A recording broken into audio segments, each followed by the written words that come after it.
ఈరోజు జిహెచ్ఎంసీ చరిత్రలోనే ఇది చీకటి రోజుగా మేము భావిస్తున్నాము. ఎందుకంటే కని విని ఎరుగని రీతిలో 10 సంవత్సరాలుగా ఎప్పుడు జరగని విధంగా ఈరోజు మేయర్ గద్వాల్ విజయలక్ష్మి గారు ప్రవర్తించడం జరిగింది.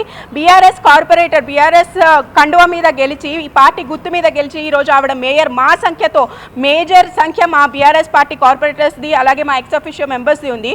మా సంఖ్యతో గెలిచి ఈరోజు ఆవిడ మేయర్ పదవిలో కూర్చుంది.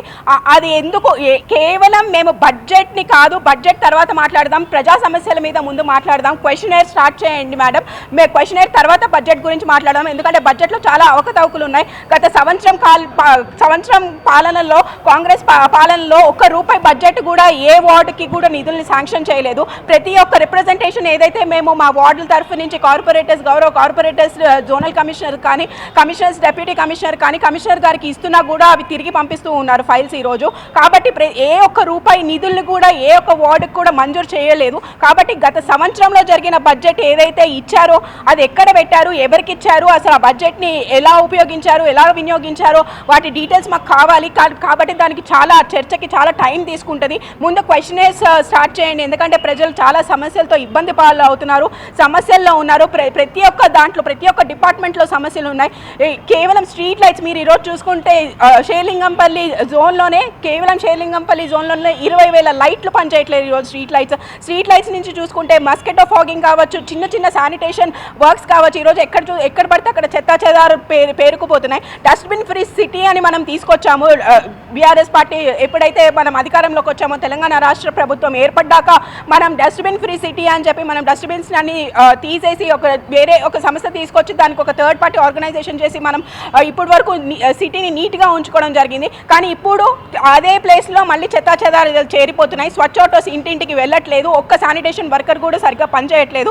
ఎందుకంటే వీళ్ళందరినీ కూడా సర్వే అనే పేరుతో వాడుకుంటున్నారు. ప్రతి ఒక్క జిహెచ్ఎంసీ ఎంప్లాయీ ఏ డిపార్ట్మెంట్లో చూసుకున్న శానిటేషన్ కావచ్చు, లేకపోతే ట్యాక్స్ డిపార్ట్మెంట్ కావచ్చు, డీసీ నుంచి చిన్న స్థాయి ఎంప్లాయీ వరకు కూడా ఈరోజు సర్వేస్ అనే పేరుతో వాళ్ళ డ్యూటీస్ని పక్కన పెట్టేసి వాళ్ళు పనులు చేస్తూ ఉన్నారు. ఏం సర్వే చేస్తున్నారు అని చెప్పి నేను ఈరోజు రేవంత్ రెడ్డి గారిని అడుగుతున్నారు. ఏం సర్వే చేస్తున్నారు మీరు?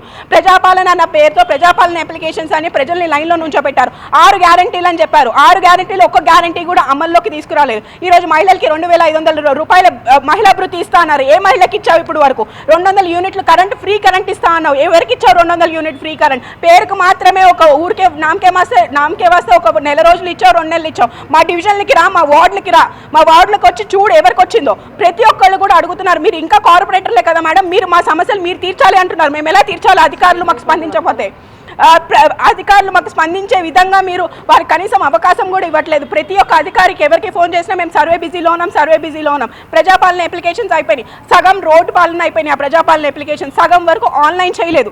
ఆన్లైన్ చేయకపోవడం వల్ల ఇప్పుడు రేషన్ కార్డ్ సర్వే చేస్తున్నారు. అందులో లిస్టు పేర్లు రాలేదని మళ్ళీ పరిగెత్తుకుంటూ ప్రజలు ఎమ్మెల్యే గారి ఆఫీసులకి, మా ఆఫీసులకి వస్తున్నారు. ప్రజలకి ఎలా సమాధానం చెప్పాలి? మేము అధికారులు మాకు స్పందించకపోతే, అధికారులు మాతో మాట్లాడకపోతే మేము ఎలా ప్రజలకి సమాధానం చెప్పాలని మీ ద్వారా నేను అధికారులు ప్రశ్నిస్తున్నా. అలాగే రేవంత్ రెడ్డి గారిని సూటిగా మేము అడగదలుచుకున్నాము. ఇన్ని సమస్యలు ఉండగా మీరు ఎలా బడ్జెట్ ఆమోదిస్తారు? అసలు రూపాయి బడ్జెట్ ఎవరికి ఇచ్చారు, ఏ వార్డులో ఇచ్చారు, దేనికి ఖర్చు పెట్టారు, అది కూడా మీరు క్లియర్ కట్గా మాకు ఏమీ రిపోర్ట్ ఇవ్వకుండా మీరు ఎలా బడ్జెట్ని ఆమోదించారని చెప్పి ఈరోజు మేయర్ గద్వాల్ విజయలక్ష్మి గారిని అడగాలనుకుంటా. అలాగే కేవలం రేవంత్ రెడ్డి గారి అనుచిత పాలన, వాళ్ళ కుట్రపూరిత పాలన నడుస్తుంది. కానీ ప్రజాపాలన అన్న పేరుతో ఇలా ఈరోజు ప్రజాక్షేత్రంలో కూర్చొని కేవలం వాళ్ళు గూండాయిజాలు, రౌడీజాలు చేస్తున్నారు. ఈరోజు సభలో జరిగింది చాలా దౌర్జన్యం, చాలా అన్యాయం. ఎందుకంటే ఒక మహిళా కార్పొరేటర్స్ మీద జెంట్స్ కార్పొరేటర్స్ వచ్చి, కాంగ్రెస్ కార్పొరేటర్స్ వచ్చి దౌర్జన్యం చేయడం జరిగింది. మా చేతిలో ఉన్న ఇది ప్రజాస్వామ్యంలో కనీసం అడిగే హక్కు కూడా లేకుండా చేస్తున్నారు. ఏం అడిగినా కూడా కేసులు పెట్టి అన్ని అక్రమ కేసులు పెట్టి అరెస్ట్ చేస్తున్నారు. ఈరోజు ఎక్కడ జరిగినా కూడా కనీసం గొంతిప్పి మాట్లాడే అవకాశం కూడా ఇవ్వట్లేదు ఈ కాంగ్రెస్ పాలన. కాబట్టి మేము ఈ రోజు ఇవన్నీ కూడా మేము చర్చించాలనుకున్నాము కౌన్సిల్లో, జిహెచ్ఎంసీ కౌన్సిల్లో. ఎందుకంటే అది ప్రజావేదిక, ప్రజలందరూ ప్రజలందరూ వింటారు కాబట్టి, మొత్తం జిహెచ్ఎంసీలో ప్రజలందరూ వింటారు కాబట్టి మా ఆందోళన, మా ఆవేదన కూడా మేము ప్రజలకు వినిపించాలనుకున్నాము. ఎందుకంటే అధికారులు ముఖ్యంగా అధికారులు స్పందించట్లేదన్న విషయం ప్రజలకి తెలియజేయాలని మేము అనుకుంటున్నాము. ఎందుకంటే అధికారులందరినీ కూడా వాళ్ళు సర్వేల పేర్లతో వాడుకుంటూ వాళ్ళ డ్యూటీస్ని వాళ్ళు చేయనివ్వట్లేదు. కాబట్టి ఇవన్నీ కూడా మేము చర్చించాలనుకున్నాం. కానీ ఈరోజు మేయర్ గద్వాల్ విజయలక్ష్మి గారు ఒక మహిళా మేయర్ అయి ఉండి మహిళల పైన ఇంత దారుణంగా కనీవి నేరుగని రీతిలో, నేను చెప్తున్నా ఈ రోజు జిహెచ్ఎంసీ చరిత్రలో చీకటి రోజు, మా అందరినీ కూడా ఇలా పోలీస్ స్టేషన్కి పంపించి అరెస్ట్ చేయించడం చాలా దౌర్జన్యం, చాలా అన్యాయమైన విషయము. ఎందుకంటే ప్రజా పాలనలో ప్రజల కొరకు మేము కొట్లాడడానికి మేము ఇక్కడ నిలబడి ఉన్నాము. బీఆర్ఎస్ పార్టీ ఒక ఉద్యమం పార్టీ. మా కేసీఆర్ గారు, కేటీఆర్ గారి పరిపాలనలో మేము ఇదొక ఉద్యమం పార్టీ. మేము దేనికి, ఏ కేసులకి వేటికి భయపడే రోజే లేదు. మీరు ఎటువంటి కేసులు పెట్టినా కూడా ప్రజల పక్షాన నిలబడి మీరు ఇస్తానన్న 6 గ్యారంటీలు అమల్లోకి తీసుకొచ్చేంత వరకు కూడా మేము కొట్లాడుతూనే ఉంటాము. ప్రజల పక్షానే నిలబడతాము. మీరు ఎన్ని కేసులైనా పెట్టండి, ఏమైనా చేయండి, మేము ప్రజల పక్షానే నిలబడతామని ఈ సందర్భంగా మీడియా ద్వారా నేను తెలియజేయాలనుకుంటున్నాను. కాబట్టి మేయర్ గద్వాల్ విజయలక్ష్మి గారు మీరు గుర్తుపెట్టుకోండి, మీరు ఏ పార్టీతో అయితే గెలిచారో మళ్ళీ ఆ పార్టీనే మీరు ఇంత ద్రోహం చేసి ఇట్లా మీరు కాంగ్రెస్ పార్టీలోకి చేయడం జరిగింది. అదే పార్టీ కండువా వేసుకొని, మీకు దమ్ముంటే అదే పార్టీ కండువా వేసుకొని రేపు ఎలక్షన్లో నిలబడండి.